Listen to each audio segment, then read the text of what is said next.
जिला भी मुंगेली जिला भी अब कंप्लीट हो जाएगा। बिलासपुर ज़िले के कुछ विधानसभा, एक आध धमतरी के, एक बलौदा बाज़ार के, ऐसे कुछ अब बचे हैं।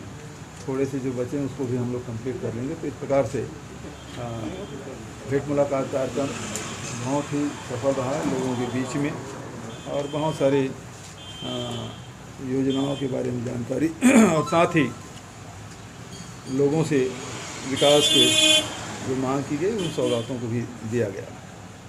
अभी भारतीय जनता पार्टी जैसे जैसे चुनाव नज़दीक आ रही है वैसे वैसे हताशा उनकी बढ़ती जा रही है, और ईडी के माध्यम से राज्य सरकार को बदनाम करने की साजिश की जा रही है।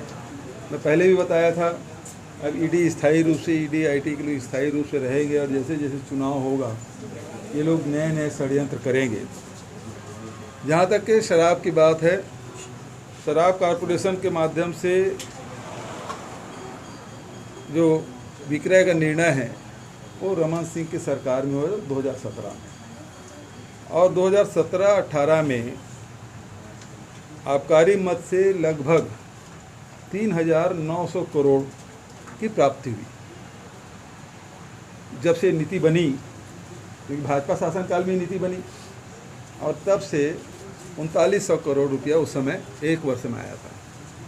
हमारे शासनकाल में ये आंकड़े बढ़े हैं और 3900 करोड़ लगभग 4000 करोड़ कह सकते हैं, और वो बढ़ के 6000 करोड़ हुआ है।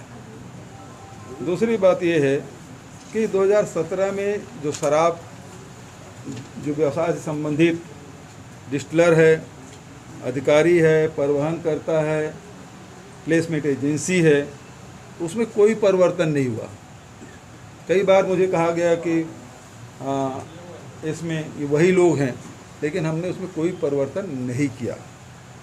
और आबकारी में जो निरंतर वृद्धि है वो दर्शाता है कि किसी प्रकार के तथाकथित घोटाले के कारण के राज्य के शराब के राजस्व में कमी का जो आरोप ईडी ने जो लगाया है वो पूर्णतः मनगढ़ंत है।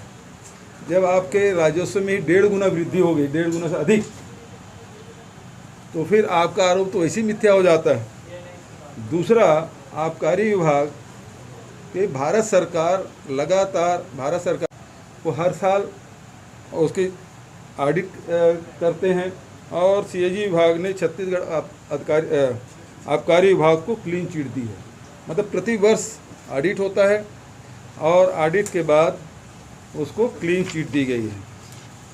फरवरी 2020 में आपको याद होगा कि आयकर की टीम ने आबकारी विभाग से संबंधित व्यक्तियों के खिलाफ छापेमारी की कार्रवाई की थी, और उस समय भी मीडिया के माध्यम से तो बहुत हल्ला हुआ था कि फलाने के यहाँ नोट गिनने की मशीन गया है, उसके यहाँ कितने 100 करोड़ की संपत्ति पाई गई, लेकिन आईटी डिपार्टमेंट उस समय प्रेस विज्ञप्ति जारी नहीं कर पाई क्योंकि किसी के यहाँ कुछ मिला ही नहीं था।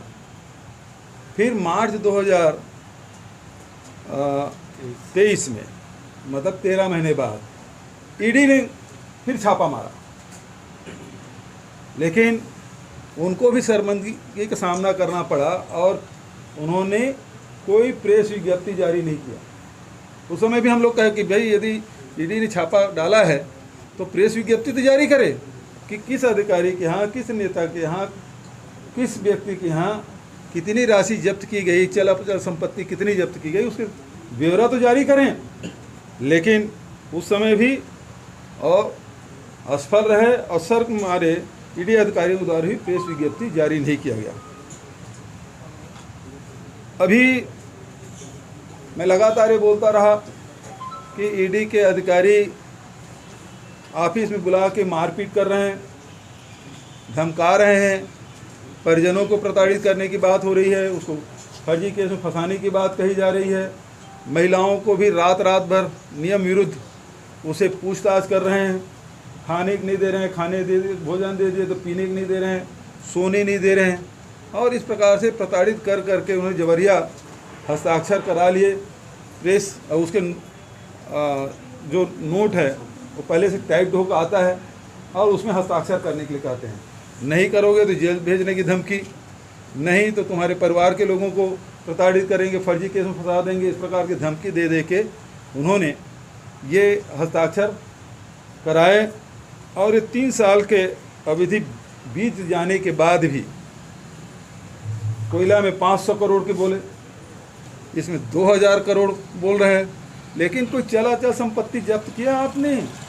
अब किया है तो कितने का किया है? 3 साल से आप जांच कर रहे हो, आईटी और ईडी यहाँ लगे हुए हैं। चल संपत्ति जब्त किया आपने? अब किया है तो कितने का किया है? 3 साल से आप जांच कर रहे हो, आईटी और ईडी यहाँ लगे हुए हैं। चल अचल संपत्ति कहाँ जाएगा? क्यों जब्त नहीं किए? वो कितनी राशि है? आवाज कर रहे हैं 2000 करोड़। तो ये आरोप है वो पूर्णतः मिथ्या है, गलत है, निंदनीय है। भाजपा के राजनीतिक एजेंट के रूप में ये सेंट्रल एजेंसियां काम कर रही हैं और ईडी का एकमात्र काम है भारतीय जनता पार्टी के चुनाव में फायदा दिलाना। क्योंकि भारतीय जनता पार्टी आप सब जानते हैं कि छत्तीसगढ़ में बेहद कमज़ोर है, उसके पास कोई मुद्दा नहीं है और ईडी के अधिकारी आपस में बात भी करते हैं कि हमारे भरोसे भारतीय जनता पार्टी चुनाव लड़ना चाहती है। मैं पहले भी बोल चुका हूँ और ये बात साबित हो रही है कि आनन फानन में 2000 करोड़ का उन्होंने आरोप लगा दिया। तो ये भारतीय जनता पार्टी के एजेंट के रूप में ईडी काम कर रही है, उसको मदद करना उनका काम है। अभी लगातार इस प्रकार से और भी ये षड्यंत्र ये लोग करेंगे। अब ये लोग भी अधिकारी हैं, जैसे यहाँ का अधिकारियों को प्रताड़ित करके ज़बरदस्ती हस्ताक्षर करा रहे हैं, तो ये भी अधिकारी ही हैं, इनके ये परिवारदार हैं, इनको भी मजबूरी में ये लोग यहाँ हैं। अब 3-3 साल से यहाँ बैठे हुए हैं, कोई काम धाम नहीं, बस उसी को बुलाना, उसी को पकड़ना, उसी को नोटिस देना, उसी को बयान लेना और घंटों बिठाए रखना। 2 सवाल रहेंगे और सुबह से बुलाए रहेंगे 10 बजे, 11 बजे से रात को 2 बजे छोड़ रहे हैं। उससे कितना है? 2 सवाल, 5 मिनट का काम है। लेकिन वो परेशान करना कि ईडी कार्यालय में फलाने को बुला लिया गया, तो ये दहशत फैलाने का काम कर रहा है। तो आज मैं इतना ही कहूँगा, ये लोग कितना भी कर ले, लेकिन छत्तीसगढ़ की जनता जान रही है और ऐसे षड्यंत्रों को पहले भी बेनकाब कर चुके हैं हम लोग और आगे भी हमारी कांग्रेस की सरकार, कांग्रेस पार्टी ऐसे गिदड़ भमकी से डरने वाले नहीं हैं। ये चुनाव को देखते हुए इस प्रकार के आरोप लगाए हैं। नहीं तो बताना चाहिए कि इन्होंने चल अचल संपत्ति कितनी जब्त की। उन्हीं वही लोग हैं जिसको आईटी छापा मारते हैं, वही उन्हीं घरों में फिर ईडी वाले छापा मारते हैं, लेकिन कोई प्रेस नोट जारी नहीं करते कि किसके घर में कितना पैसा मिला। तो ये केवल षड्यंत्र करके बदनाम करने की कोशिश भारतीय जनता पार्टी की ये आज व्हाट्सएप पर हम देखो, सोशल मीडिया में देखो, वो इतना उनके बातें खिल गई है। 40% वो कर्नाटक में चला है ना, उसी तरह में यहाँ भी 40%, अब उसको मालूम भी हो गया 40% है।